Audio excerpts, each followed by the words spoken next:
Po'lat Mo'min adabiyot ixlosmandlariga, xususan yosh avlodga shoir, dramaturg sifatida tanish va yaqindir.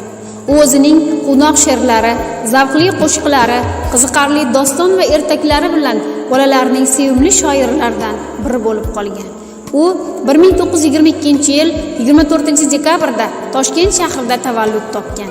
Avval pedagogika bilim yurtida tahsil olgan. 1944-yil Toshkent davlat pedagogika institutini tugatib, o'qituvchilik qiladi. 1948-50-yillarda gazetalarda adabiy xodim. 1951-52-yillarda O'zbekiston davlat nashriyotida bolalar adabiyoti bo'limining mudiri bo'lib ishlaydi.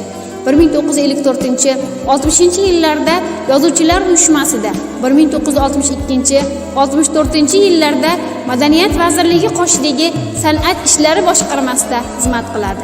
Po'lat Mo'minning adabiyot oldidagi xizmatlari xalq va hukumat tomonidan yuqori baholangan. 1992-yilda unga O'zbekiston xalq yozuvchisi faxriy unvoni berilgan. 1998-yilda esa El yurt hurmati ordeni bilan taqdirlangan. 1944-yilga kelib, uning Sayrang qushlar nomli ilk to'plami chop etilgan. Ketma-ket bo'l tayyor, tish cho'tkasi ertagi, hunardan unar, to'g'ri o'sgan gul bo'lar, aql qayerda bo'lar, oltin nay, rahmatga rahmat va boshqa to'plamlari nashr etiladi. Uning so'nggi Bolajon bolajonim kitobi 2004-yilda kitobxonlar qo'liga tegdi. Po'lat Mo'min dramaturg sifatida ham Qovoqboy bilan Chanoqboy, Suqqatoy va Konfetvoy, Bahodirning jasorati kabi asarlarni yaratgan. Bu ayniqsa mohir qo'shiqchi, shoir sifatida elga tanilgan.